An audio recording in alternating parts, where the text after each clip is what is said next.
think happy.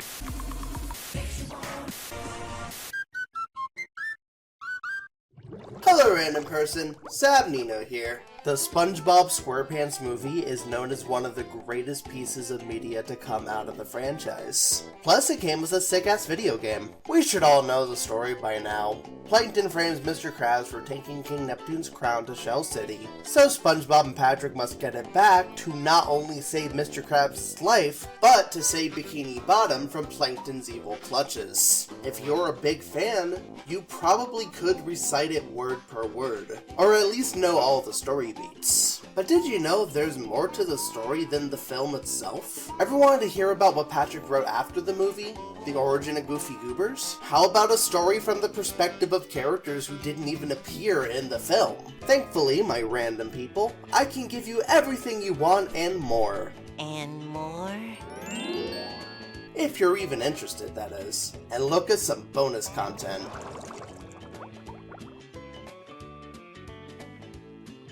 When you think of bonus stories relating to the first movie, what do you think of first? The chiropractor plot in the PC game? SpongeBob and Patrick blacking out after the Cyclops in the console game? Perhaps the changes made in the novel? If you want to hear about that last part, check out Nintendo. All of these answers are wrong, because I'll be discussing the Nickelodeon magazines made to promote the film. Unfortunately, not all the magazines are documented online, but when going down a Nick magazine rabbit hole, I found some comics and bonus content from said magazines. I legit do not know how to segue this, so let's go! Untold Tale of the Goofy Goobers. This comic starts off with Squidward heading to the Bikini Bottom Symphony, but to the shock of everyone, it got replaced with the iconic ice cream party boat. Squidward was going to walk in and complain to the owners, but grown-ups aren't allowed, which doesn't make a ton of sense, since one, SpongeBob and Patrick still get in despite being adults.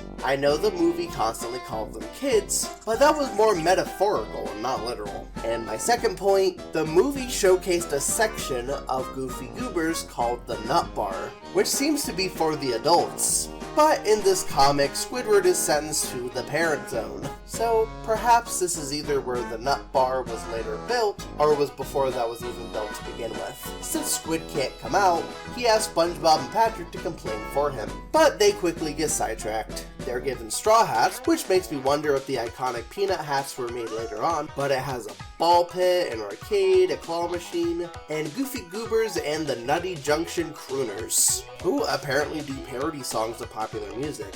This was written way before the Goofy Scoopers were invented. After SpongeBob and Patrick eat some ice cream, they give Squidward a toy clarinet, and coincidentally, the other parents also want toy instruments, so they all play together. Also, instead of the end, it reads, "Only the beginning." Given that the Paramount firewall has been lifted since then, and Goofy Goobers has become a more prominent location in the show, this makes perfect sense. It's a simple origin story, but a fitting one that tells a decent narrative. Unless the show or spin-offs decide to tell their own origin story to Goofy Goobers, or if someone says it's non-canon like SpongeBob's nephews, this is the definitive story of how the Peanut Gallery came to be.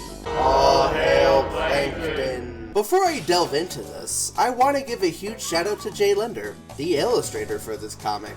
Sometimes artists from the show lend a hand in these old comics, and I recognized his art the moment I saw it. I always love it when board artists illustrate the comics. It makes them feel more like the show. But I still love it when they experiment. Have I ever told you how much I love Sponge Funnies? Anyway, this comic takes place when Plankton was selling Krabby Patties at the Chum Bucket, and everyone was wearing bucket helmets. You know a set of characters that weren't even mentioned in the movie? Mermaid Man and Barnacle Boy. They only made appearances in a tiny poster in the beginning. So this comic fixes this by telling a side story with the heroic duo. This starts off with Barnacle Boy trying to watch TV, being interrupted by Mermaid Man collecting all 5 Krabby Meal toys. I wonder if this was a Krusty Krab 2 promotion. Then Perch Perkins tells everyone about the Chum Bucket, similar to how it played out in the movie, but why is Perch green?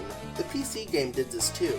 It always struck me as a little odd. Barnacle Boy is suspicious of what Plankton is up to, while Mermaid Man is eager to get a bucket helmet. Meanwhile, at the Chum Bucket, it's revealed that everyone is wearing a helmet but two. Wait, at this point, Squidward wasn't wearing a helmet either, so wouldn't that be three? They probably just did this to prevent spoilers. Once MM and BB find the invisible boatmobile, everyone has become mind-controlled. How things got to this point plays out differently than in the movie, cause there, Plankton only turns it on once Squidward enters the picture, and Karen is the one to do it. While here, Plankton just throws on a switch. Although a retcon, it does make sense so people who haven't seen the movie can still understand the comic.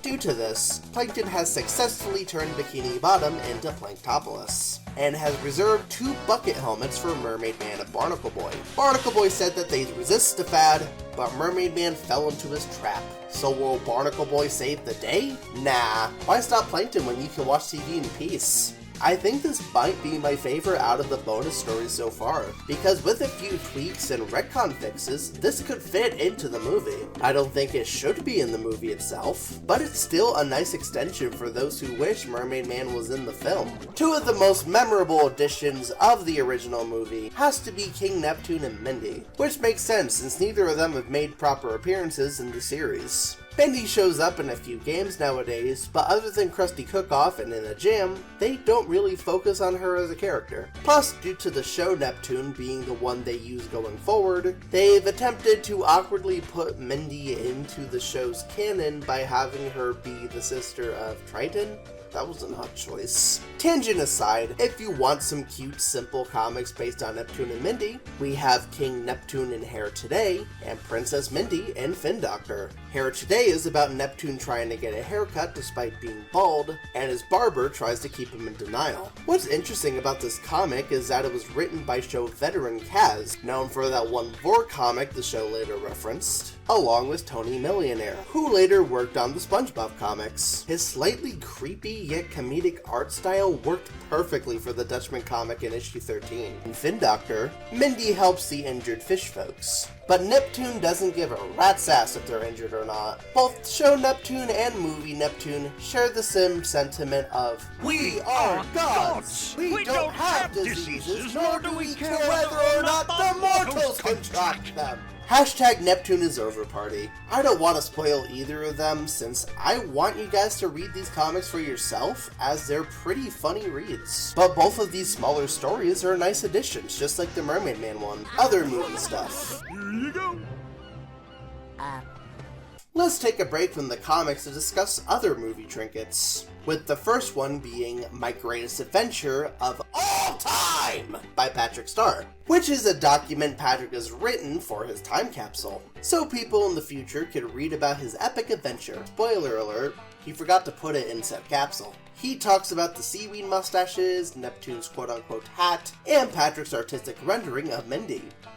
Patrick, Mindy's probably 13. Care to do some explaining, buddy? Crowbar what crowbar?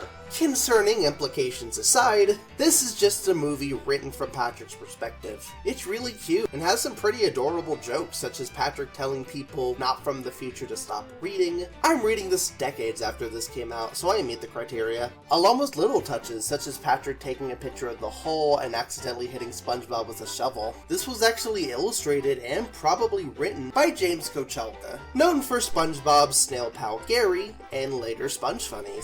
His doodles of the characters are typically very simplistic and cute, so it's very interesting seeing him draw a slightly more detailed style. This isn't the last time he wrote for something from Patrick's perspective. For the 10th anniversary Nick magazine, he wrote a diary entry about his relationship with SpongeBob, from him trying to remember how he met SpongeBob, from him taking credit for SpongeBob's passions, taking his rock as a mansion, talking about his replacement SpongeBobs for when the real one is away, all as he forgets his own name. So apparently there used to be a Nick Jr. Family magazine with SpongeBob stuff in it, because on the wiki, I found some information I never thought I'd see. In-universe lore on the production of the movie. Apparently this whole time, the journey either never happened or was made into a documentary. The director of this universe is P.U. Mackerel. I would have gone with a fish pun on Tim Hill personally. Perhaps Finn Gil? Never mind, that was terrible. Anyway, PU discusses how bloopers were super common on set, which they show in this cute illustration done by Sherm Collin, one of the board artists of the movie. This magazine also showcased how they made certain props for the future. For instance, the seaweed was made from construction paper, and the hideous disgusting monsters were,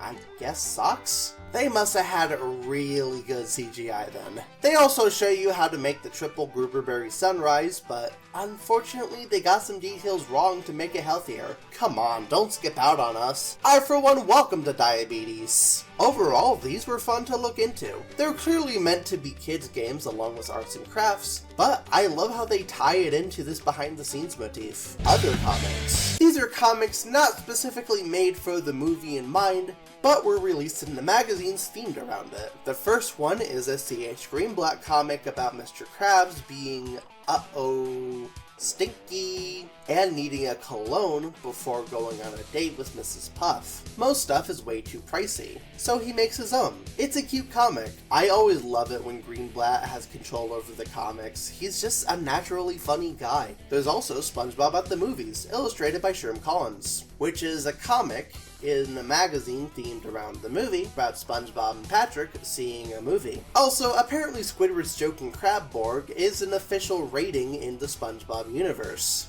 It was rated R.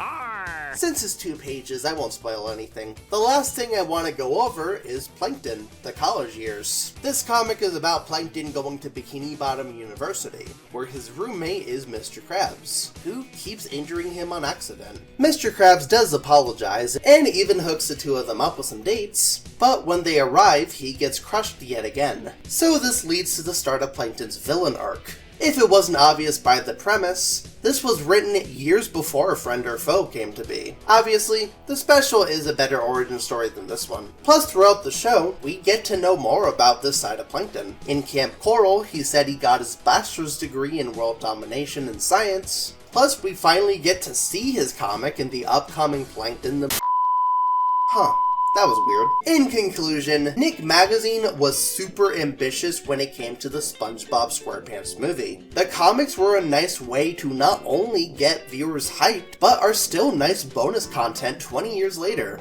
As someone who both grew up with Nick Mag and the first movie, but never in this way, it honestly makes my inner child happy. It's a shame that we probably won't have anything like this come out for any future installments. But I'm happy we at least got stuff from the one that started it all. Which of these comics/stories were your favorite? Which ones were your least favorite? Are there any bonus content from any of the movies that you'd love to see be adapted into a comic? Comment below. And as always, it's all Sab from here.